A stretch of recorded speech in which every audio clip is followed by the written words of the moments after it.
A simple test to determine if your mind has been influenced externally or not. Answer a couple of questions. How do you feel when you hear the word cult? Fear, anger, irritation, hatred, or maybe disgust? Do images of irrational people flash through your mind? If you've experienced anything like this, know that your mind is being manipulated with this word. Originally, the term cult was neutral and didn't carry any negative meanings. However, thanks to Russian's chief anti-cultism, Alexander Dvorkin, the concept of cult and sect have been demonized and turned into labels used by anti-cult fighters to mark organizations, movements, and groups they disapproved of. It's akin to the yellow star Jews were forced to wear in Nazi Germany. There is no surprise here, as the ideology of modern anti-cultism didn't arise out of nowhere. There is a direct continuity between the ideology of the Nazi and today's anti-cultism fighters. Look at what's happening in our country. I am a member of ALLATRA movement and see how those who claims to fight cults and sects manipulates people's mind through the media, twisting information to create a negative image of ALLATRA. They have been doing this for 10 years. But in the past 2 weeks, they have surpassed themselves with 240 articles. Although ALLATRA is just an organization whose participants study climate. And ALLATRA isn't the only organization targeted by anti-cultism with persecution and defamation. Other includes Jehovah's Witnesses, Mormons, Falun Gong, followers of the moon, yoga enthusiasts, and many others. Tens of millions globally have already suffered from anti-cultism organizations. What harms have they done?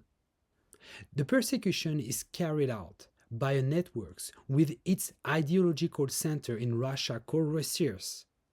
This pro-religious organization disguised under the interest of the Russian Orthodox Church is led by Alexander Dvorkin, who introduced the narrative of the supposed threat of cults and sects in society.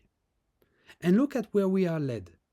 Increased hatred and intolerance. Now ALLATRA members receive not only insults, but direct threats of physical harms.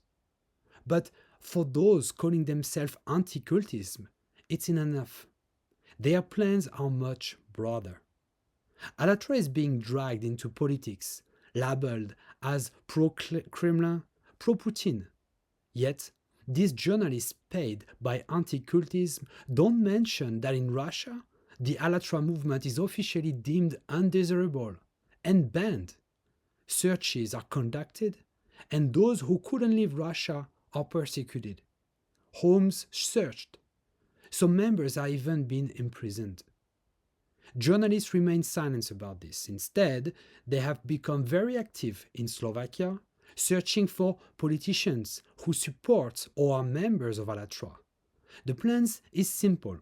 First, discredit an undesirable politician by branding them as allegedly associated with a cult to turn people against them, then replace them with their own candidates. This way, anti-cultists strive for power, placing their people in key positions. All of done on Russia's order by journalists spreading Russia's disinformation and promoting Nazism. Yet, no question is arising about them, and no one rushes to examine their activity and connections. Why is that? It's manipulation of the public and influence over elections. It undermines the states from within and poses a threat to national security. So next time you hear someone being labeled as a cultist, remember similar occurrence in Nazi Germany that led to the Holocaust. Look closely at the faces of those doing this labeling and ask yourself, Is this kind of world I want to live in? We aren't asking for support. We ask that you delve into the facts and information.